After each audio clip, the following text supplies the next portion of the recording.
ನಿಮ್ಗೆ ಹಾವಿರುತ್ತೆ ಅಂತ ಹೇಳ್ತಾರಲ್ಲ, ಹಾವು ಬರೋದು ಆ ಟರ್ಮೈಟ್ಗಳನ್ನ ಅವನ್ನ ತಿನ್ನಕ್ಕಷ್ಟೇ. ಇವ್ ಹುತ್ತ ಹಾವು ಕಟ್ಟೋದಲ್ಲ. ಇದ್ರ ಒಳಗಡೆ ಹೋಗ್ಬಿಟ್ರೆ ನಿಮ್ಗೆ ಒಂದು ಮಿನಿಮಮ್ ಒಂದು 10 ಕುಂಟೆಯಲ್ಲಿ ಕಟ್ಟಿರ್ತದೆ. ಹಿಂಗೆಲ್ಲ ನಾನು ಸುಮಾರು ಜನ ಕಮೆಂಟ್ ಆಗ್ತಾರೆ, ನೀನ್ ಯಾವ ರೈತ, ಫೇಕ್ ರೈತ, ನಿನ್ಗೇನ್ ಗೊತ್ತು, ಸುಮ್ಮನೆ ಅಂತ ಬಟ್ಟೆ ಹಾಕ್ತೀಯ, ಹಿಂಗಿರ್ತೀಯ, ನೀನ್ ಯಾವ ಶೋಕಿ ಮಾಡ್ತೀಯ, ಹಂಗೆ ಹಂಗೆ. ನನಗೆಲ್ಲವೂ ಇಷ್ಟ. ಶೋಕಿ ಮಾಡೋದು ಇಷ್ಟ, ವ್ಯವಸಾಯ ಮಾಡೋದು ಇಷ್ಟ, ಬಿಸ್ನೆಸ್ ಮಾಡೋದು ಇಷ್ಟ, ಹೋಗಿ ಒಂದು ಒಳ್ಳೆ 7 ಸ್ಟಾರ್ ಹೋಟೆಲ್ ಕಾಫಿ ಕುಡಿಯೋದು ಇಷ್ಟ. So there is an science, service ಎಲ್ಲವೂ ಇದೆ. ಅದಕ್ಕೆ ವಹಿವಾಟು ಮಾಡ್ತಿದ್ದೀರಿ ವರ್ಷಕ್ಕೆ? 10 ಕೋಟಿವರೆಗೂ ಆಗುತ್ತೆ ಸರ್. 10 ಕೋಟಿವರೆಗೂ ಆಗುತ್ತೆ ಸರ್. ಒಂದು ನಿಮ್ಮ ಮಳೆ ಆಶ್ರಿತಕ್ಕೆ ಹೋಗ್ತಿದ್ರ ಅಥವಾ ನಿಮ್ಮ ಹತ್ರ ಬೋರ್ ಇದೆಯಾ? ಮಳೆ ಆಶ್ರಿತಕ್ಕೆ ಹೋಗ್ತಿದೆ ಅಂದ್ರೆ ಕೋಲಾರ, ಚಿಕ್ಕಬಳ್ಳಾಪುರ ಈ ಭಾಗಗಳಲ್ಲಿ ತಾವು ಮಿಲ್ಲೆಟ್ಸ್ಗೆ ಹೋಗ್ಬೋದು. ರಾಗಿ, ನವಣೆ, ಸಜ್ಜೆ, ಸಾಮೆ ಇದ್ರಲ್ಲಿ ದುಡ್ಡು ಮಾಡೋ ಅಂಥವು. ಇಂಡಿಯನ್ ಮ್ಯಾಂಗೋಸ್ ಎಲ್ಲಾ ದೇಶಗಳಲ್ಲೂ ಎಕ್ಸ್ಪೋರ್ಟ್ನ ಬ್ಯಾನ್ ಮಾಡಿಬಿಟ್ಟಿದೆ. ಯಾಕೆ ಹೇಳಿ? ಯಾಕೆ? ಇದೇ ಪ್ರಾಬ್ಲಮ್. ಈಗ ತಿನ್ಬಾರ್ದಂತಿರೋದ್ನ ನಾವು ಸರ್ ಭತ್ತದಿಂದ ನಿಮ್ಮ ಓಝೋನ್ ಪೊರೆ ತೂತಾಗತ್ತೆ ಅಂದ್ರೆ ನಂಬ್ತೀವಿ ನಾವು. ವರ್ಷಕ್ಕೆ 10 ಕೋಟಿ ಟರ್ನ್ ಓವರ್ ಮಾಡ್ತಿದ್ದೀರಿ, ಒಂದು ಜನ ಕೆಲಸ ಕೊಡ್ತಿದ್ದೀರಿ, ಅಂದಕಂಡಂಗೆ ಬದುಕ್ತಾ ಇದ್ದೀರಿ. ಈಗ ಮನೆಯಲ್ಲಿ ಏನಂತಾರೆ ಅಂದ್ರೆ, ನಾನು ಮೆಹಬೂಬ ಸಿನಿಮಾ ಪ್ರೊಡ್ಯೂಸ್ ಮಾಡಿದಾಗ ನಮ್ಮ ತಾಯಿ ಗಾಬರಿ ಆಗ್ಬಿಟ್ಟಿದ್ರು. ನಿನ್ ಮಗ 2.5 ಕೋಟಿ ಕಳ್ಕೊಂಡವನೇ, ಬರ್ಬಾದಾಗ್ಬಿಟ್ಟವನೇ, ಬೀದಿಗೆ ಬಂದ್ಬಿಟ್ಟಿದ್ದಾನೆ, ಹಂಗೆ ಹಿಂಗೆ ಅಂತ. ಏನಕ್ಕೆ ಅಂದ್ರೆ ಶಶಿ ಸೂಸೈಡ್ ಮಾಡ್ಕೊಂತಾನಂತೆ, ದುಡ್ಡಿಲ್ವಂತೆ, ಹಂಗೆ ಹಿಂಗೆ ಅಂತ. ನಾವು ಈ 2.5 ಕೋಟಿಗೆ ಈ ಪೋಸ್ಟ್ಗೆ ಹಾಕಿದ್ದೆ ಕೆಲವೊಂದು ಟೈಮ್ ದುಡ್ಡು ಬರಲ್ಲ. 2.5 ಕೋಟಿಗೆ ನೀವು ಹಾಕಿದ್ದ ದುಡ್ಡು ಎಷ್ಟು ಬಂತು ಮೆಹಬೂಬಂದ? ನನಗೆ 32,000 ಕೊಟ್ಟರು ಸರ್. ಒಂದು ಹಳ್ಳಿಯಲ್ಲಿ ಹುಟ್ಟಂತ ಹುಡುಗ, ಆಂಧ್ರ ಬಾರ್ಡ್ರಲ್ಲಿ ಹುಟ್ಟಂತ ಹುಡುಗ, ಕರ್ನಾಟಕಕ್ಕೆ ಬಂದು ನಾನು ಪ್ರೊಡ್ಯೂಸರ್ ಯೂನಿಯನಲ್ಲಿ ಒಂದು ಕಾರ್ಡ್ ಇಟ್ಕೊಂಡು ಪ್ರೊಡ್ಯೂಸರ್ ಆಗಿ ಸಿನಿಮಾ ಮಾಡಿ 2-3 ಸಿನಿಮಾ, 3-4 ಸಿನಿಮಾ ಆ್ಯಕ್ಟ್ ಮಾಡಿ, ಸಿನಿಮಾ ಸಂಸ್ಥೆ ಕಟ್ಟಿ ಈಗ ಒಂದು 10 ಕೋಟಿ ಮಾಡ್ತಾಯಿದ್ದೀನಿ. ಅದು ಇನ್ನೊಂದು 0 ಆ್ಯಡ್ ಮಾಡ್ತೀನಿ, 100 ಕೋಟಿ ಮಾಡ್ತೀನಿ.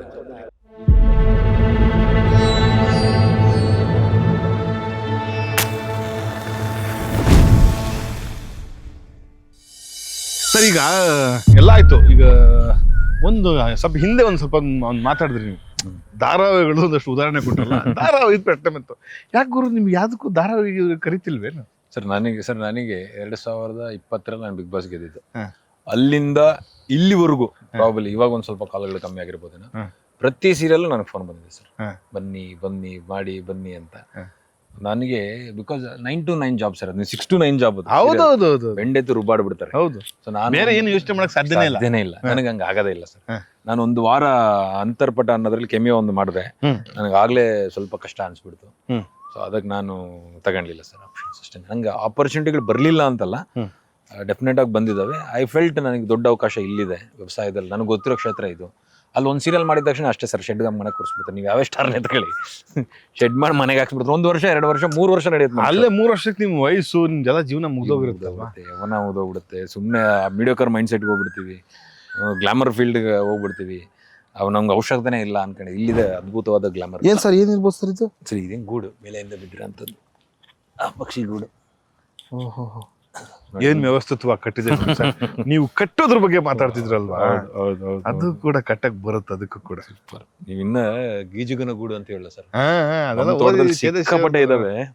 ನೀವು ಅದು ನೋಡಿ ಇಲ್ಲೇ ಉತ್ತ ಒಂದು ಸಣ್ಣದು ಏನೆಲ್ಲ ಪ್ರಕೃತಿ ಇದೆ ಸರ್. ಇದ್ರ ಬಗ್ಗೆ ಏನಾರ ಹೇಳ್ತೀರಾ ಸರ್? ಸರ್, ಈ ಟರ್ಮೈಟ್ ಕಾಲನಿ ಅಂತ ಕೇಳ್ತೀವಿ ಇದನ್ನ. ಉತ್ತ ಕಾಲೋನಿ, ಟರ್ಮೈಟ್ ಕಾಲನಿ. ಇದ್ರ ಒಳಗಡೆ ಒಡೆದು ನೋಡಿದ್ರೆ ನೀವು, ನಿಮ್ಗೆ ಹಾವಿರುತ್ತೆ ಅಂತ ಹೇಳ್ತಾರಲ್ಲ, ಹಾವು ಬರೋದು ಆ ಟರ್ಮೈಟ್ಗಳನ್ನ ಅವನ್ನ ತಿನ್ನಕ್ಕಷ್ಟೇ. ಇವ್ ಹುತ್ತ ಹಾವು ಕಟ್ಟೋದಲ್ಲ. ಹೌದು, ಕರೆಕ್ಟ್. ಗೆದ್ಲುಳ ಅಂತೀವಲ್ಲ ಸರ್, ಆ ಗೆದ್ಲುಳ ಕಟ್ಟೋದು. ಇದ್ರ ಒಳಗಡೆ ಹೋಗ್ಬಿಟ್ರೆ ನಿಮ್ಗೆ ಒಂದು ಮಿನಿಮಮ್ ಒಂದು 10 ಕುಂಟೆಯಲ್ಲಿ ಕಟ್ಟಿರ್ತದೆ. ಒಳಗಡೆ ವೇರಿಯೇಷನ್ ಮಾಡ್ಕೊಂಡು ತುಂಬಾ ದೊಡ್ಡ ಜಾಗಗಳಲ್ಲಿ ಕಟ್ಟಿರ್ತದೆ ಸರ್ ಇದು. ಇದ್ರಲ್ಲಿ ಏನ್ ಗೊತ್ತಾ ಸರ್, ಬ್ಯೂಟಿಫುಲ್ ಆಗಿ ಕ್ಲಾಸಿಫಿಕೇಶನ್ ಇರುತ್ತೆ. ರಾಜ, ರಾಣಿ, ಮಂತ್ರಿ, ವರ್ಕರ್ರು, ಹಿಂಗೆಲ್ಲ ಅದ್ಭುತವಾದ ಕಾಲನಿ ಅಂತ ಹೇಳಿದ್ರು. ಅದರದೇ ಒಂದು ಪ್ರಪಂಚ. ನೀವು ಒಳಗಡೆ ಹೋದ್ರೆ ನೋಡ್ಬೇಕು, ನೀವು ಬ್ಯೂಟಿಫುಲ್ ಆಗಿರುತ್ತೆ. ಇನ್ನ ಯಾವಗಳು ಸೇರೋದು ಅದನ್ನ ಇತ್ತಳ ಸುತ್ತಳ ಪಾತಾಳ ಅಂತ ಆ ಥರನೇ ಇರ್ತೀವಿ ಅಲ್ವಾ. ನೀವು ಇನ್ನ ಇದ್ರದ್ದು ಜೇನದು ಹೇಳ್ತೀವಲ್ಲ ನಾವು, ಜೇನದು ಒಂದು ಬ್ಯೂಟಿಫುಲ್ ಆಗಿರುತ್ತೆ. ಹಾಗೆ ಸೇಮ್ ಕಲ್ಚರ್ ಜೇನ್ದು ಇದ್ರದ್ದು. ಜೇನಲ್ಲಿ ಹೆಂಗಂದ್ರೆ ರಾಣಿ ಜೇನ್ ಅಂತಿರುತ್ತೆ, ವರ್ಕರ್ ಬಿ ಅಂತಿರುತ್ತೆ, ಡ್ರೋನ್ ಅಂತಿರುತ್ತೆ. ಬ್ಯೂಟಿಫುಲ್ ಆಗಿರೋ ಕಥೆ ಹೇಳ್ತೀನಿ ಕೇಳಿ. ನೀವು ಒಂದು ಜೇನು ಒಂದು ಕಡೆ ಮರದಲ್ಲಿ ಕಟ್ಟಬೇಕು ಅಂತಂದ್ರೆ ಅದೇನ್ ಮಾಡುತ್ತೆ, ಫಸ್ಟ್ ಓರಿಯಂಟೇಷನ್ ಮಾಡುತ್ತೆ ಸರ್. ಈ ವರ್ಕರ್ ಬಿಗಳು ಹೋಗ್ತಾವೆ ಕೆಲಸ ಮಾಡೋ, ಕಾರ್ಮಿಕ ಬಿಗಳು ಹೋಗ್ಬಿಟ್ಟು ಫಸ್ಟ್ ಎಲ್ಲೆಲ್ಲಿ ಊಟ ಇದೆ ಅಂತೆಲ್ಲ ಹುಡ್ಕೊಂಬಂದು ಸಿಗ್ನಲ್ ಹಾಕತ್ತೆ ಸರ್. ಅದು 8 ಆಕಾರದಲ್ಲಿ ಸಿಗ್ನಲ್ ಹಾಕತ್ತೆ.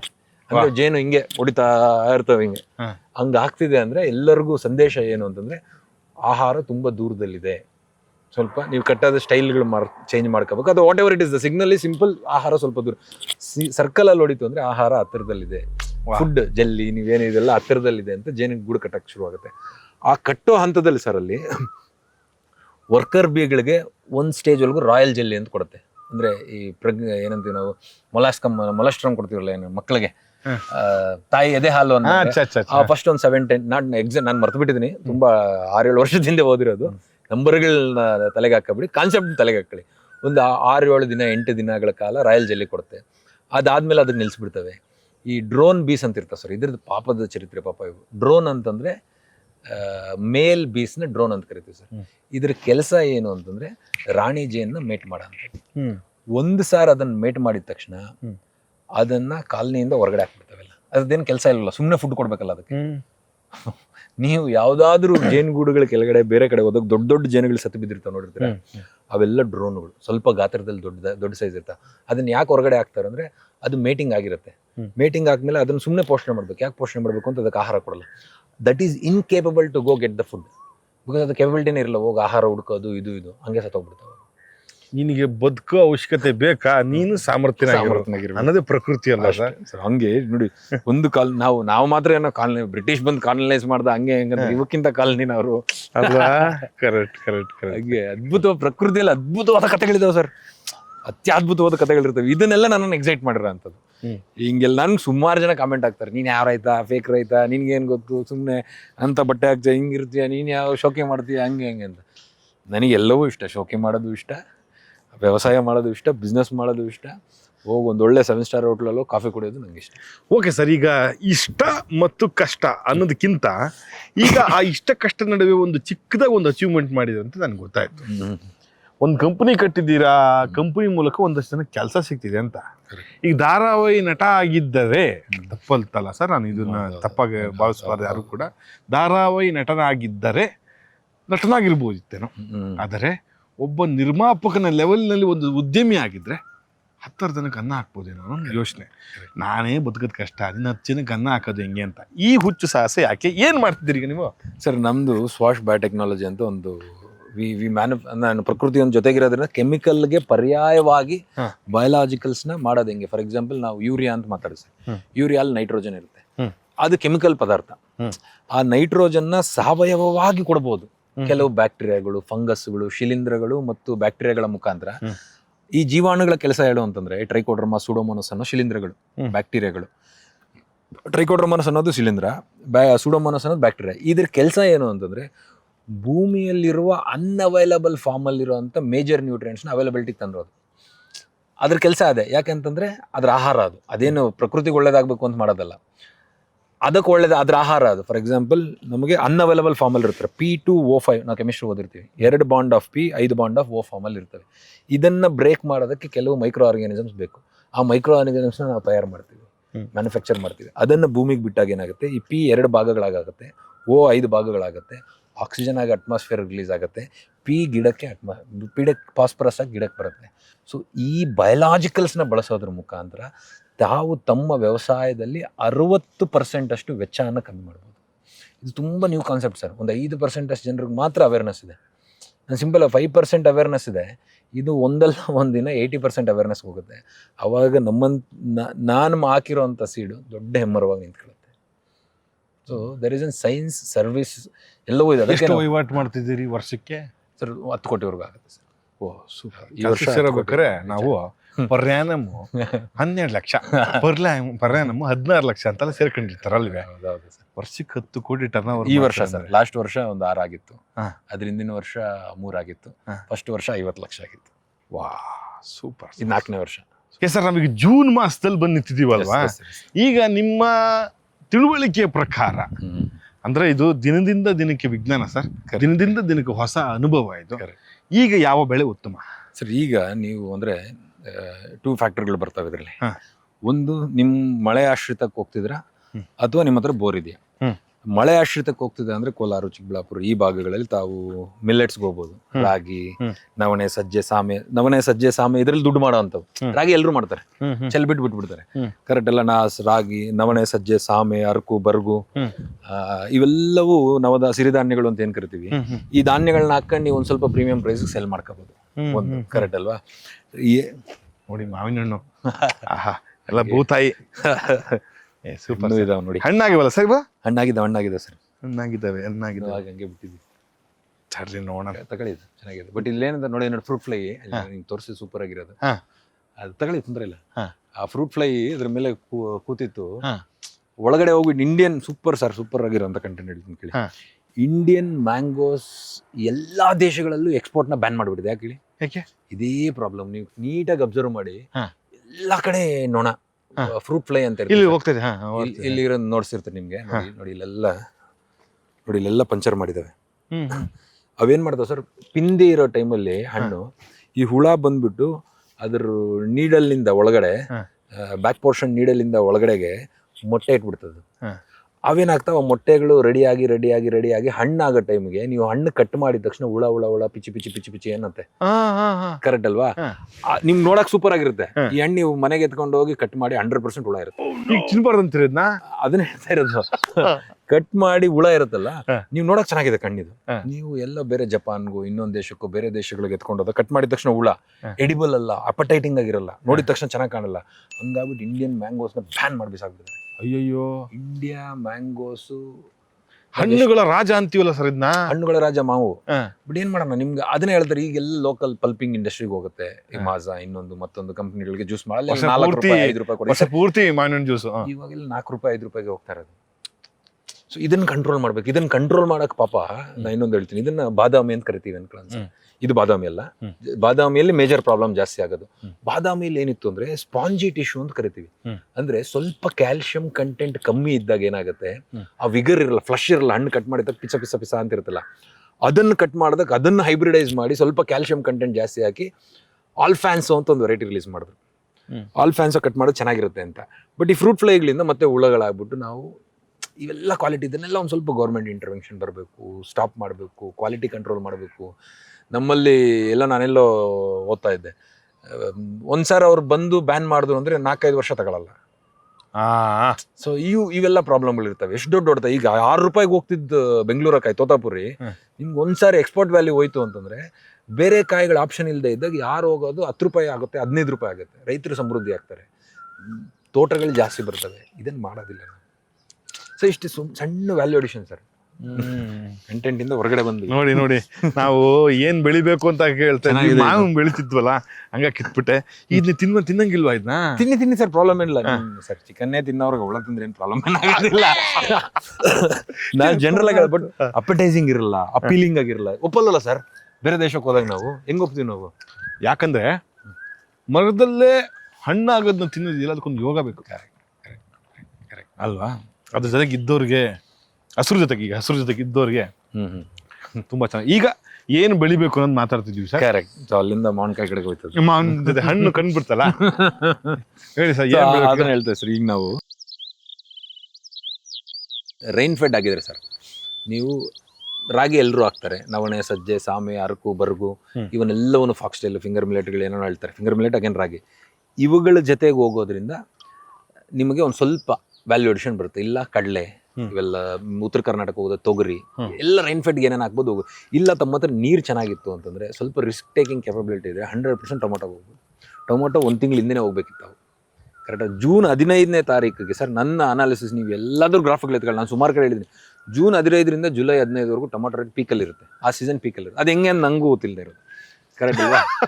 ನಾನು ಪ್ರತಿ ಸಾರಿ ಟೊಮೊಟೊ ಹಾಕ್ಬೇಕಾದ್ರೆ ಅದನ್ನೇ ಇಟ್ಕೊಂಡು ಹಾಕೋದು. ನಾನು ಲಾಸ್ಟ್ ಟೈಮ್ ನಾನು ಮೆಹಬೂಬ ಸಿನಿಮಾ ಟೈಮಲ್ಲಿ ಅದನ್ನ ಹೇಳಿದೆ. ಫುಲ್ ಓಪನ್ ಆಗಿ ಏನೋ ಹೇಳ್ಬಿಟ್ಟಿದ್ದು, 2 ಎಕರೆಲಿ ಟೊಮೊಟೊ ಹಾಕ್ಬಿಟ್ಟು ದುಡ್ಡು ತೆಗಿತೀನಿ ನಾನು ಅಂತ. ಆ ಕಾನ್ಫಿಡೆನ್ಸ್ ಏನಕ್ಕೆ ಬರುತ್ತೆ ಅಂದರೆ ಸಣ್ಣ ಅನಾಲಿಸಿಸ್, ಸಣ್ಣ ರಿಸರ್ಚ್.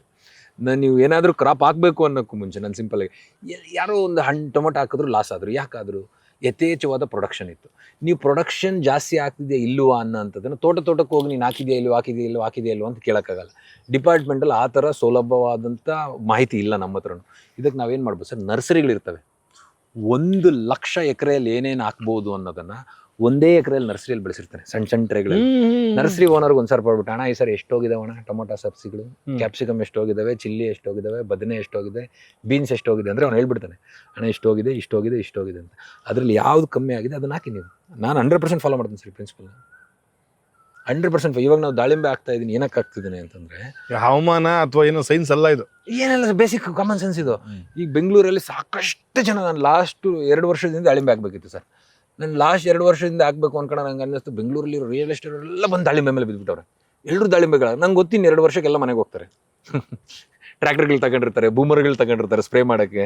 ಇವನ್ನೆಲ್ಲ ಹ್ಯಾಂಡಲ್ ಮಾಡಕ್ ಬರಲ್ಲ, ಮಾರ್ಕ್ ಅಂತಾರೆ. 10 ಲಕ್ಷಕ್ಕೆ ತಗೊಂಡ್ರೆ 4 ಲಕ್ಷಕ್ಕೆ ಮಾರ್ಕ್ ಅಂತಾರೆ. ಅವಾಗ ನಾನು ಅವ್ರ ಹತ್ರ ತಗೊಂಡು ಸೆಕೆಂಡ್ ಹ್ಯಾಂಡ್ ಟ್ರ್ಯಾಕ್ಟರು ಬೂಮರ್ಗಳು ತಗೊಂಡು ದಾಳಿಂಬೆ ಚೆನ್ನಾಗಿ ಮಾಡೋಣ ಅನ್ನೋದು ನನ್ನ ಇಂಟೆನ್ಷನ್. ಸೂಪರ್. ಬಿಕಾಸ್ ನಮ್ಮ ಮ್ಯಾಚ್ ಆಗಕ್ಕೆ ಶುರುವಾಗುತ್ತೆ ಪ್ರೊಡಕ್ಷನ್ ಜಾಸ್ತಿ ಆದಾಗ ಅಲ್ಲಿಗೆ. ಬಟ್ ಇವರೆಲ್ಲ ಒಂದ್ಸರಿ ಬಿಟ್ಬಿಡ್ತಾರೆ ನಂಗೆ ಗೊತ್ತು. ಬಿಕಾಸ್ ಇವ್ರು ಪ್ಯಾಷನ್ಗೆ ಬಂದಿಲ್ಲ, ದುಡ್ಡು ನೋಡ್ಕೊಂಡ್ ಬಂದಿದ್ದಾರೆ, ಅವ್ರು ಸರ್ವೇ ಆಗಲ್ಲ ಅದರಲ್ಲಿ. ಸೊ ಅವಾಗ ಒಂದು ಸ್ವಲ್ಪ ಕಮ್ಮಿ ಆಗುತ್ತೆ ಅಂತ ಈಗ ದಾಳಿಂಬೆಗೆ ಹೋಗ್ತಾ ಇದ್ದೀನಿ. ಈ 10 ವರ್ಷಕ್ಕೊಂದು ಬರಗಾಲ ಬರುತ್ತೆ ಅಂತ ಹೇಳ್ತಾರಲ್ಲ, ಎಸ್ ಸರ್. ಯಾಕೆ ಸರ್ ಅದು? ನಿಮ್ಮ ಸ್ಟಡಿ ಪ್ರಕಾರ ಏನ್ ಕತೆ ಅದು? ಅದನ್ನೇ ಹೇಳಿದ್ನಲ್ಲ, ಪ್ರಕೃತಿಯೊಂದಿಗಿನ ಜೂಜಾಟ. ಅದನ್ನ ಯಾರು ಏನು ಗೆಸ್ ಮಾಡಕ್ಕೆ ಆಗೋದಿಲ್ಲ because of number of factors. ನಾವು ಸರ್ ಭತ್ತದಿಂದ ನಿಮ್ಮ ಓಝೋನ್ ಪೊರೆ ತೂತಾಗತ್ತೆ ಅಂದ್ರೆ ನಂಬ್ತೀವಿ ನಾವು. Because of the methyl gas what it's a myth. Correct ಅಲ್ವಾ? ಆ ಗ್ಯಾಸ್ಗಳಿಂದ ಫ್ರಿಡ್ಜ್ ಇಂದ ಆಗ್ತಿತ್ತು ಅಂತ ಓದಿದ್ವಿ ನಾವು. ಹಂಗೇನು ಹೇಳ್ತಾ ಇರೋದು.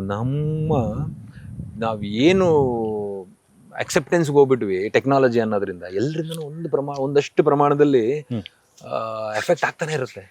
ಸೊ ಇವುಗಳಿಂದ ನಮ್ಗೆ ಯಾವಾಗ ಏನಾಗುತ್ತೆ ಏನು ಅಂತ ಗೆಸ್ ಮಾಡೋಕ್ಕೆ ಆಗೋದಿಲ್ಲ. ನಾನು ರೀಸೆಂಟಾಗಿ ಯಾರನ್ನೋ ಡಾಕ್ಟ್ರನ್ನ ಕೇಳ್ತಾ ಇದ್ದೆ, ಯಾವುದು ಏನೋ ವಿಟಮಿನ್ ಡಿ ಡೆಫಿಷಿಯನ್ಸಿ ಯಾಕೆ ಸರ್ ಇರಲ್ಲ, ಇದ್ದೇ ಇರುತ್ತೆ, ಸುಮ್ಮನೆ ಬಾಡಿ ಲೋಷನ್ ಹಾಕಂದ್ರೆ ಏನಕ್ಕೆ ಸರ್ ಹಾಕಂದ್ರೆ ಬಾಡಿ ಲೋಷನ್ ಅಂತ ಕೇಳಿದೆ. Body lotion it has to be sold in medical stores, provision ಸ್ಟೋರ್ಗಳಲ್ಲೂ ಇದೆ ಬಾಡಿ ಲೋಷನ್. ಯಾರು ಹೇಳಿದ್ರೆ ನಿಮ್ಮ ಬಾಡಿ ಲೋಷನ್ ಹಾಕೊಳ್ಳೋಕ್ಕೆ ಅಂತ. ನಂಗೆ ಕರೆಕ್ಟ್ ಅಲ್ವಾ ಅನ್ಸ್ಬಿಡ್ತು. ಅಂದರೆ ಒಂದು ಮೆಡಿಕಲ್ ಟ್ರೀಟ್ಮೆಂಟ್ ಆಗಿದ್ದು ಬಾಡಿ ಲೋಷನ್ ಬೇಸಿಕ್ ನೆಸೆಸಿಟಿ ಆಗಿಬಿಡುತ್ತೆ. ಸ್ನಾನ ಮಾಡಿದ ತಕ್ಷಣ ಬಾಡಿ ಲೋಷನ್ ಹಾಕಕ್ಕೆ ಡೆಫಿನೆಟ್ಲಿ ವಿಟಮಿನ್ ಡಿನ ಪೆನಿಟ್ರೇಟ್ ಮಾಡೋದು ನಿಲ್ಸತ್ತದು. ನಿಮ್ಗೆ ವಿಟಮಿನ್ ಡೆಫಿಷಿಯನ್ಸಿ, ಡಿ ಡೆಫಿಷಿಯನ್ಸಿ ಆಗೇ ಆಗುತ್ತಲ್ಲ. ಹಿಂಗೆ ಏನೋ ಮಾಡಕ್ಕೆ ಹೋಗಿ ಇನ್ನೇನೋ ಆಗ್ಬಿಟ್ಟಿರ್ತೀವಿ. ಈ ಪ್ರೀತಿಯಿಂದ ಜಾತಿನ ಗೆಲ್ಬೋದು. ಭಾರಿ ಒಳ್ಳೊಳ್ಳೆ ವಿಷಯಗಳನ್ನ ಮಾತಾಡ್ಕೊಂಡು ಹೆಜ್ಜೆ ಆಗ್ತೀವಿ. ಸಂಜೆ ಆಗ್ತಾ ಇದೆ ಸರ್. ಈಗ ವರ್ಷಕ್ಕೆ 10 ಕೋಟಿ ಟರ್ನ್ ಓವರ್ ಮಾಡ್ತಿದ್ದೀರಿ, 1 ಜನ ಕೆಲಸ ಕೊಡ್ತಿದ್ದೀರಿ, ಅಂದಕಂಡಂಗೆ ಬದುಕ್ತಾ ಇದ್ದೀರಿ. ಈಗ ಮನೆಯಲ್ಲಿ ಏನಂತಾರೆ ಶಶಿ ಅವ್ರಿಗೆ? ಮನೆಯಲ್ಲಿ ಈಗ ಎಲ್ಲರೂ ಒಪ್ಕೊಂಡಿದ್ದಾರೆ.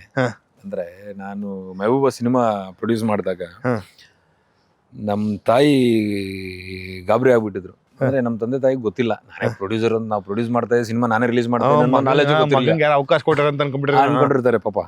ಅವ್ರಿಗೆ ಯಾರೋ ನಮ್ಮ ಜೊತೆಗಿರೋನು ಹಿಂಗೆ ಹೋಗಿ ಮನೆಗೆ ಪುರ್ಸತ್ ಮಾಡ್ಕೊಂಡು ಹೋಗಿ ಪಿನ್ ಇಟ್ಬಿಟ್ಟವ್ರು. ಹೋಗ್ಬಿಟ್ಟು ಮನೆಗೆ ಹೋಗ್ಬಿಟ್ಟು ಮಗ 2.5 ಕೋಟಿ ಕಳ್ಕೊಂಡವನೇ, ಬರ್ಬಾದ್ ಆಗ್ಬಿಟ್ಟವನೇ, ಬೀದಿಗೆ ಬಂದ್ಬಿಟ್ಟಿದ್ದಾನೆ, ಹಂಗೆ ಹಿಂಗೆ ಅಂತ. ನಾನು ಅದನ್ನ ಕ್ಲಿಯರಾಗಿ ಪ್ಲಾನ್ ಮಾಡ್ಕೊಂಡಿದ್ದೆ ಸರ್. ಸರ್ ಆಯ್ತು, ನಾನು ಇಷ್ಟು ಲಾಸ್ನ ತಡ್ಕೋಬಹುದು, ಅಷ್ಟನ್ನ ಪಕ್ಕಕ್ಕೆ ಇಟ್ಬಿಟ್ಟು ನಾವು ಸಿನಿಮಾ ಮಾಡಿದ್ದು.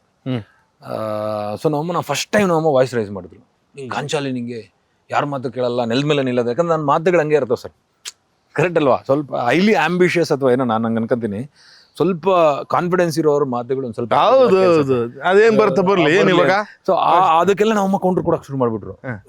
ನಾನು ಏನಕ್ಕೆ ಅಂತಂದಿದ ತಕ್ಷಣ ನಾನು ಸ್ವಲ್ಪ ಡಿಗ್ ಮಾಡಿದ್ರೆ ನನ್ನ ಜೊತೆಗಿರೋ ಒಬ್ಬ ವ್ಯಕ್ತಿ ಯಾರೋ ಅಲ್ಲಿಗೆ ಹೋಗ್ಬಿಟ್ಟು ನನಗೂ ಅವನಿಗೇನ ಆಗ್ಬರಲಿಲ್ಲ ಅಂತ ನಾವು ಅಮ್ಮನಿಗೆ ಹೋಗ್ಬಿಟ್ಟು ಇಟ್ಬಿಟ್ಟು, ಏನಕ್ಕೆ ಅಂದರೆ ಶಶಿ ಸೂಸೈಡ್ ಮಾಡ್ಕೊಂತಾನಂತೆ, ದುಡ್ಡಿಲ್ವಂತೆ, ಹಂಗೆ ಹಿಂಗೆ. ನಾನು ಅಮ್ಮನ ಬಾ ಅಂತೇಳಿ ಕಾರ್ ಮಾಡಿ ಕಳಿಸಿ ನಾವು ಅಮ್ಮನ ಕರ್ಕೊಂಬಂದು ಫ್ಯಾಕ್ಟ್ರಿಗೆ ಹೋಗ್ಬಿಟ್ಟು 2 ಕೋಟಿ ಮೆಟೀರಿಯಲ್ ಇದೆ. ಯಲಹಂಕದಲ್ಲಿ ರೀಸೆಂಟಾಗಿ ಒಂದು ಸೈಟ್ ತಗೊಂಡಿದ್ದೀನಿ. RR ನಗರಲ್ಲಿ ನಾನು ಇಟ್ಕೊಂಡ್ರೆ ಸೈಟ್ ಮಾರಿಲ್ಲ, ಸಿನಿಮಾ ರಿಲೀಸ್ ಮಾಡಿದ್ದೀನಿ, ನಾನು ಕಂಫರ್ಟಬಲ್ ಆಗಿದ್ದೀನಿ ಅಂದಿದ ತಕ್ಷಣ ನಾವಮ್ಮ ಮತ್ತೆ ಸೈಲೆಂಟ್ ಆಗ್ಬಿಟ್ರು. ಹಂಗಲ್ಲಪ್ಪ ಅಂತ ನಾನು ಅವಾಗ ಅನ್ಕೊಂಡಿದ್ದು, ದುಡ್ಡು ಅನ್ನೋದು ಪ್ರತಿಯೊಬ್ಬನ ಜೀವನದಲ್ಲಿ ತುಂಬ ಮುಖ್ಯವಾಗಿರೋಂಥದ್ದು. ನಾವೇನು ಅನ್ಕೊಂತೀವಿ, ತುಂಬ ಅದ್ಭುತವಾಗಿ ಬದುಕಿದ್ರೆ, ತುಂಬ ಒಳ್ಳೆಯವನಾಗಿದ್ದರೆ ಮರ್ಯಾದೆ ಬರುತ್ತೆ ಅಂತಾರೆ. ಸುಳ್ಳು sir. The first important thing is money. ನನಗೆ ಆ ಹಂತದಲ್ಲಿ ಗೊತ್ತಾಗಿದ್ದು, ದುಡ್ಡಿದ್ರೆ ಪ್ರತಿಯೊಬ್ಬರು ನಿಮ್ಮನ್ನು ನಂಬ್ತಾರೆ, ಪ್ರತಿಯೊಬ್ಬರು ನಿಮ್ಗೆ ಮರ್ಯಾದೆ ಕೊಡ್ತಾರೆ. ದುಡ್ಡಿಗೆ ಬೆಲೆ ಜಾಸ್ತಿ ಸೊಸೈಟಿಯಲ್ಲಿ. ಈ 2.5 ಕೋಟಿಗೆ ಈ ಪೋಸ್ಟ್ಗೆ ಹಾಕಿದ್ದೆ ಕೆಲವೊಂದು ಟೈಮ್ ದುಡ್ಡು ಬರಲ್ಲ. 2.5 ಕೋಟಿಗೆ ನೀವು ಹಾಕಿದ್ದ ದುಡ್ಡು ಎಷ್ಟು ಬಂತು ಮೆಹಬೂಬ್ ಬಂದ? ನಮ್ದು ಪ್ರಾಮಾಣಿಕ ಹೇಳ್ಬೇಕಂದ್ರೆ ಥಿಯೇಟರ್ ಕಲೆಕ್ಷನ್ಸ್, ನೀವು ಯಾವುದೇ ಒಬ್ಬ ಸ್ಟಾರ್ ಅನ್ನೋದಕ್ಕಿಂತ ನನಗಿಂತ ಒಳ್ಳೆ ಫ್ಯಾಮಿಲಿ ಇನ್ಹೆರಿಟೆಂಟ್ ಇಂದ ಬಂದಂತ ಒಬ್ಬ ಆಕ್ಟರ್ ಎತ್ಕೊಂಡ್ರು ಅವ್ರಿಗಿಂತ ಚೆನ್ನಾಗಿ ಕಲೆಕ್ಷನ್ ಮಾಡಿದ್ವಿ ಥಿಯೇಟರ್. ಇದನ್ನು ತುಂಬಾ ಪ್ರಾಮಾಣಿಕವಾಗಿ. ಬಟ್ ಆ ಡಿಸ್ಟ್ರಿಬ್ಯೂಟರ್ಗಳ ಮುಖಾಂತರ ಅವೆಲ್ಲ ಶೇರ್ಗಳೆಲ್ಲ ಕಟ್ಟಾಗಿ ಬರೋಗೆ ನನಗೆ 32,000 ಕೊಟ್ಟರು ಸರ್. ಅಯ್ಯೋ ರಾಮ. ಆರ್ಗ್ಯೂವೇ ಮಾಡಲಿಲ್ಲ ಸರ್, ಪ್ರಾಮಾಣಿಕವಾಗಿ ಹೇಳ್ತೀನಿ ಸರ್. ಅದು ಅಲ್ಲಿ ಕಟ್ಟಾಯ್ತು, ಇದು ಇಲ್ಲಿ ಕಟ್ಟಾಯ್ತು, ಇಲ್ಲಿ ಕಟ್ಟಾಯ್ತು, ಅಲ್ಲಿ ಕಟ್ಟಾಯ್ತು. ನಾ ಒಂದೇ ಮಾತಂದ್ಬಿಟ್ಟೆ, ಆಯ್ತು ಕೊಡೋಣ 32,000 ಅಂತ. ನನಗೆ ಅರ್ಥ ಆಗ್ಬಿಟ್ಟಿತ್ತು, ತುಂಬ ಜಂಜಾಟದ ವ್ಯವಸ್ಥೆ ಸರ್ ಇದು ಸಿನಿಮಾ ಅನ್ನೋಂಥದ್ದು. ನಾನು ನಿಂತಿರೋ ಸಿನಿಮಾನ ಎತ್ಕೊಂಡು ಏನೇನೋ ಬೇರೆ ಬೇರೆ ಹಂತದಿಂದ ಮುಂದೆ ಎತ್ಕೊಂಡು ಹೋದಲ್ಲ, 10 ಲಕ್ಷ ಪೆಂಡಿಂಗ್ ಇರೋ ಕಡೆ 50 ಲಕ್ಷ ಅಂತಾರೆ. ನಿಮಗೆ ಬಿಲ್ಲುಗಳು ಪೇಪರಲ್ಲಿ ಬರ್ತವೆ, ಹೆಂಗಂದ್ರೆ ಹಂಗೆ ಬರ್ತವೆ. ಸೊ ನಾನು ತುಂಬ ಕಾಮ್ ಆಗಿದ್ದೆ, ಕಂಪೋಸ್ಡ್ ಆಗಿದ್ದೆ. ನನಗೆ ಒಂದು ಅನ್ಕೊಂಡ್ಬಿಟ್ಟಿದೆ, ಸಿನಿಮಾ ಆಚೆ ತೆಗೆದ್ರೆ ಸಾಕು. ನೀವು ನೋಡಿರ್ತೀರ, ಹೌದು, ರಿಲೀಸ್ ಆದ್ರೆ ಸಾಕು ನಮ್ಮ ಪರಿಸ್ಥಿತಿ. ನಾನು ನನ್ನ ರಾಕ್ಷಸ ಪ್ರಯತ್ನ ಮಾಡಿದೆ. ನಾನು ಸಿನಿಮಾ ರಿಲೀಸ್ ಆಗಲಿ, ಸಿನಿಮಾ ಹಿಟ್ಟಾಗಲಿ ಅನ್ನೋದು ಕಾರಣಕ್ಕೆ ಸೋಮವಾರ ಮಂಗಳವಾರಕ್ಕೆ ಎತ್ತುಬಿಟ್ರು ಸಿನಿಮಾನ. ಸಿನಿಮಾ ಚೆನ್ನಾಗಿಲ್ಲ ಅಂತ ನಾನು ಈಗಲೂ ಹೇಳ್ತಿಲ್ಲ ಸರ್, ಸಿನಿಮಾ ನೋಡೋಕೆ ಎಲ್ಲೂ ಇಲ್ಲ, ಬಿಕಾಸ್ ನನ್ನ ಹತ್ರನೇ ಇಟ್ಕೊಂಡಿದ್ದೀನಿ. ಇನ್ನು ಯಲಂಕ ಇಲ್ಲೇ ಒಂದು ಕಡೆ ಎತ್ತುಬಿಟ್ರು. ಏನಕ್ಕೆ ಎತ್ತಿದ್ರಿ ಅಂದರೆ ಸರ್ ಜನ ಬರ್ತಿಲ್ಲ ಅಂತ. ಬೇರೆ ಶೋ ಅಲ್ಲಿತ್ತು, ಸ್ಟಾರ್ ಸಿನಿಮಾ ಅನ್ಕೊಂಡು 25 ಜನ ಅಲ್ಲಿ ಇದ್ದಾರೆ, ಇಲ್ಲಿ 30 ಜನ ಇದ್ದಾರೆ, ಇಲ್ಲಾಕೆ ಅಲ್ಲಾಕೆ ಎತ್ತಿಲ್ಲ, ಇಲ್ಲಾಕೆ ಎತ್ತಿದ್ರ? ಹಂಗಲ್ಲ ಸರ್, ಹಿಂಗೆ ಸರ್, ಹಿಂಗೆ ಸರ್, ಹಂಗೆ ಸರ್, ಅದು ಸರ್, ಇದು ಸರ್. ನಾನು ಅಲ್ಲೇ ಕೂಡ ಪ್ರತಿಭಟನೆ ಮಾಡಿಬಿಟ್ಟೆ. ಮತ್ತೆ ಒಂದು ವಾರ 15 ದಿನ ತಳೆದ್ವಿ. ಏನೋ ಕಷ್ಟಪಟ್ಟು ರಾಕ್ಷಸ ಪ್ರಯತ್ನ ಪಟ್ಟು 25 ದಿನ ನಾನೇ ಓಡಿಸ್ದೆ. ಬಿಟ್ಟರೆ ಸಿನಿಮಾದಲ್ಲಿ ತುಂಬ ಕಷ್ಟ ಇದೆ ಸರ್ ಸರ್ವೈವ್ ಆಗೋದು, if you don't have an backup. ನಾನು ಅಂತಲ್ಲ ಸರ್, ಯಾವುದೇ ಸ್ಟಾರ್ ನಟರ ಸಿನಿಮಾಗಳು ದುಡ್ಡು ಮಾಡೋದಿಲ್ಲ. ನಂಗೆ ಸುಮಾರು ಜನ ಮತ್ತು ಇದ್ರ ಮೇಲೆ ಗಾಂಚಲಿಗಳು ಏನು ಬರ್ತವೆ ಅಂತಂದರೆ, OTT ಇಂದ ಫೋನ್ ಮಾಡ್ತಾರೆ, ಸರ್ ನಾನು 10 ಲಕ್ಷ ಕೊಟ್ಬಿಡ್ತೀನಿ ಕೊಡಿ ಸರ್, ನಾನು 2 ಕೋಟಿ ಬಜೆಟ್ ಹಾಕಿದ್ದೀನಿ, 2-2.5 ಕೋಟಿ ಬಜೆಟ್, 10 ಲಕ್ಷ ನಾನು ಮಾರು ಏನು ಮಾಡಬೇಕು ಅಂದರೆ, ಅದು ಸಿಗಲ್ಲ ಕಂಡ್ರೆ ನಿಮಗೆ ಅಂದ. ನಾನು ಬೈದ್ಬಿಟ್ಟು ನನ್ನ ಸಿನಿಮಾ ನಾನು ಇಟ್ಕೊಂತೀನಿ, ನೀನು ಕೇಳೋ ಅಧಿಕಾರನೇ ಇಲ್ಲ ನಿಮಗೆ. ಅದು ಅರಗೆಂಟಾಗಿ ಕಾಣಿಸುತ್ತೆ. ಬೇರೆಯವ್ರ ಕಡೆ ಹೇಳ್ಕೊಂತೀನಿ, ಇವ್ನು ಗಾಂಜಲ ಜಾಸ್ತಿ ಇಟ್ಕೊಳ್ಳಿ, ಏನಾಗುತ್ತೆ ಇಟ್ಕೊಂತೀನಿ ಗುರು, ನಾನು ನನಗೇನು ತರಬೇಕು, ನಾನು ಪ್ರೊಜೆಕ್ಷನ್ ಹಾಕೊಂಡು ನಾನು ಒಬ್ಬನೇ ನೋಡ್ಕೊತೀನಿ. ನನ್ನ ಅಹಮ್ಮು ಕರೆಕ್ಟ್ ಅಲ್ವಾ, ನನ್ನ ಕ್ರೆಡಿಬಿಲಿಟಿ ಅದು ನನ್ನ ಸಿನಿಮಾ ನೋಡೋ ಅಂಥದ್ದು. ನಾನು ಸೋತಿದ್ದೀನಿ ಸಿನಿಮಾ ಅಲ್ಲಿ ಪ್ರೊಡಕ್ಷನ್ ಮಾಡಿ. ನಾನು 4 ಸಿನಿಮಾ ಮಾಡಿದ್ದೀನಿ ಸರ್. ನಾನು ಡಾರ್ಲಿಂಗ್ ಕೃಷ್ಣ ಅವ್ರ ಜೊತೆ ಒಂದು ಸಿನಿಮಾ ಮಾಡಿದೆ, ಮೆಹಬೂಬಾ ಮಾಡಿದೆ, ಪ್ರೇಮಿಗಳ ಗಮನಕ್ಕೆ ಅಂತ ಒಂದು ರೀಸೆಂಟಾಗಿ ಒಂದು ಸಿನಿಮಾ ರಿಲೀಸ್ ಆಯಿತು. ಈ 1-2-3 ಕೆಮಿಯೋ ಮಾಡಿದ್ದೀನಿ. ಸೊ ಇಷ್ಟು ಸಿನಿಮಾ ಮಾಡಿದ್ದೀನಿ.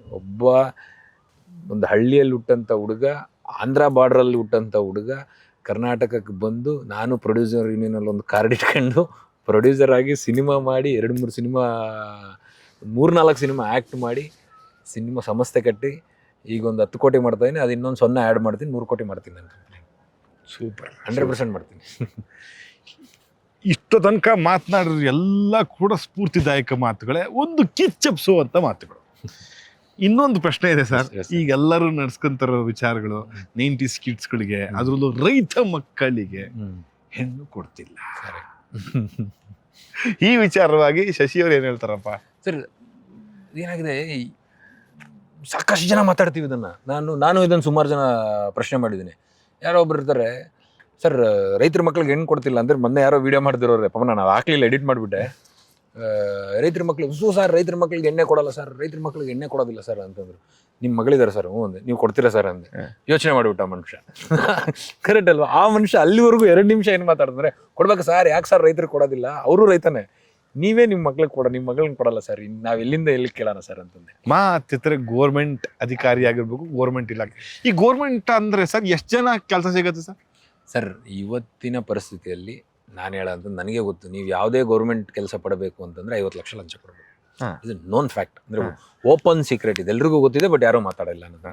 ನೀವು ಅದೇ 50 ಲಕ್ಷ ಬಿಸ್ನೆಸ್ ಇಟ್ಕೊಂಬಂದು ಎಲ್ಲಾದರೂ ಬಿಸ್ನೆಸ್ ಮೇಲೆ ಹಾಕಿದ್ರೆ 3%, 4% ಆ್ಯನ್ಯುವಲ್ ರಿಟರ್ನ್ ಇಟ್ಕೊಂಡ್ರೂ ಒಳ್ಳೆ ದುಡ್ಡು ಬರುತ್ತೆ ನಿಮಗೆ. ಗೌರ್ಮೆಂಟ್ ಅಂದಿದ ತಕ್ಷಣ ಪ್ರತಿಯೊಬ್ಬ MLA, ನಂಗೆ ಗೊತ್ತು, ನನ್ನ ಸ್ನೇಹಿತರು ಇಫ್ ಪಾಸಿಬಲ್ ಸರ್, ನಾನು ಹೇಳ್ತಾ ಇರೋದು ಎಲ್ಲ ಯುವಕರಿಗೆ ಗೌರ್ಮೆಂಟ್ ಕೆಲಸ 100% ಸಿಗೋದಿಲ್ಲ.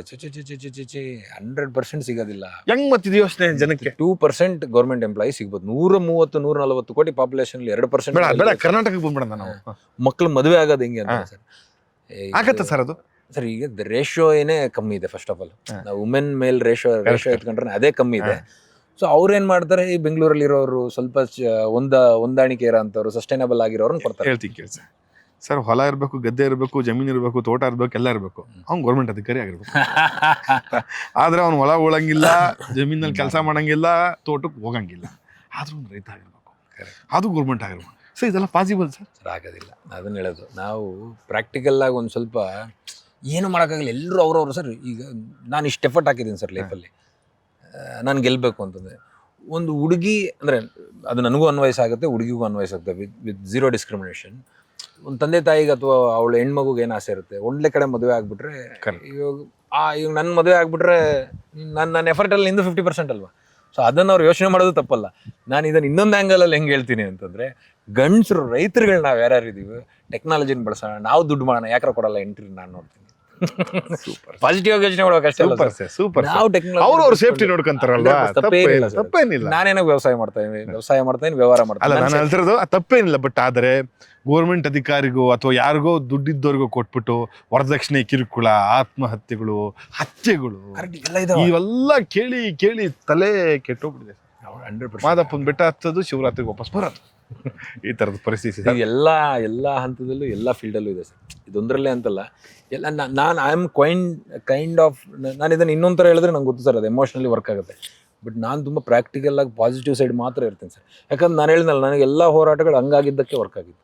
ಇಲ್ಲ ನನಗೂ ಆಗ್ತಿಲ್ಲ. ನಾನು ಮದುವೆ ಆದಾಗೂ ಇದನ್ನೆಲ್ಲ ಕೇಳಿಸ್ಕೊಂಡಿದ್ದೀನಿ. ಇವ್ರ ಹತ್ರ ದುಡ್ಡಿಲ್ಲ, ಇವನ ಹತ್ರ ದುಡ್ಡಿಲ್ಲ, ಇವ್ನು ಮಾಡ್ತಾನೆ ಹಿಂಗೆಲ್ಲ ಅಂತ ಇವನ್ನೆಲ್ಲ ಗೆದ್ದು ನಿಂತ್ಕೊಂಡಲ್ಲ ಸರ್. ಇದನ್ನೆಲ್ಲರೂ ಮಾಡಬೇಕು ಅಂತ ಹೇಳ್ತೀನಿ ನಾನು ಸರ್. ಆಗಲಿ ನಿಮ್ಮಂತೆ ಕಿಚ್ಚು ಅನ್ನ ಹಾಕೋ ಎಲ್ಲ ಅನ್ನದಾತರಿಗೂ ಬರಲಿ. ರೈತರಲ್ಲದೆ ಎಷ್ಟೋ ಜನ ಉದ್ಯೋಗ ಮಾಡೋರಿಗೂ ಇವ್ರ ಮಾತು ಕಿಚ್ಚೆತ್ಸ್ಲಿ ಅನ್ನೋದೇ ಈ ಇಂಟರ್ವ್ಯೂ ಸರ್. ಭಾರಿ ದೂರ ಬಂದು ಒಂದು ಒಳ್ಳೆ ಜಾಗದಲ್ಲಿ ನಿಂತ್ಕೊಂಡು ಪ್ರಕೃತಿ ಮಡಿನಲ್ಲಿ ನಾವೆಲ್ಲ ಪ್ಲಾನ್ ಮಾಡ್ಕೊಂಡು ಬಂದಿಲ್ಲ, ಅದು ಹಾಗೆ ಪ್ರಕೃತಿ ಮಾತಾಡ್ಸ್ಕೊಂತು ಅಂತ ನನ್ನ ನಂಬಿಕೆ ಸರ್. 100%. ನನ್ನ ಕೈಲಾದ್ ಮಾತಾಡ್ಸಿದ್ದೀನಿ. ಏನಾದ್ರೂ ತಪ್ಪಾಗಿ ನಾನು ಕೇಳಿದ್ರೆ ಈ ಕ್ಷಣದಲ್ಲಿ ಸಾರಿ ಕೇಳ್ತಾ ಒಳ್ಳೇದಾಗ್ಲಿ ಅಂತ ಹೇಳಿ ಈ ಸಂದರ್ಭದಲ್ಲಿ ಸರ್. ಒಳ್ಳೊಳ್ಳೆ ಕೆಲಸಗಳು ಮಾಡ್ತಾ ಇರಿ. ನೀವು ಅಂದುಕೊಂಡ ಹಾಗೆ 10 ಕೋಟಿಯ ಪಕ್ಕ ಇನ್ನೊಂದಷ್ಟು ಸೊನ್ನೆಗಳು ಸೇರ್ಲಿ ಅನ್ನೋದು ನಾವಿಲಾಶೆ ಸರ್. ಇವ್ರಂಗೆ ನಿಮ್ಮಂಗೆ ಎಲ್ಲರಿಗೂ ಕೂಡ ಒಳ್ಳೇದಾಗ್ಲಿ ಸರ್. ನಮಗೂ ಒಳ್ಳೇದಾಗ್ಲಿ. ಒಳ್ಳೆ ನಿಮ್ಮ ಯೂಟ್ಯೂಬ್ ಸಿಕ್ಕಾಪಟ್ಟೆ ಸಖತ್ತಾಗಿ ಬೆಳೀಲಿ. ಆಗ್ಲಿ ಸರ್. ಆತ್ಮೀಯ ಕನ್ನಡಿಗರೇ, ನಿಮಗೆ ಈ ಸಂದರ್ಶನ ಇಷ್ಟ ಆಗಿದೆ ಅಂತ ಭಾವಿಸ್ತಾ ಇದೇ ರೀತಿಯ ಪ್ರಯತ್ನದ ಜೊತೆ ನಾನು ಮತ್ತೆ ನಿಮ್ಮ ಮುಂದೆ ಬರ್ತೀನಿ. ನಿಮ್ಮ ಆಶೀರ್ವಾದ ಇರಲಿ. ಆತ್ಮೀಯ ಕನ್ನಡಿಗರು.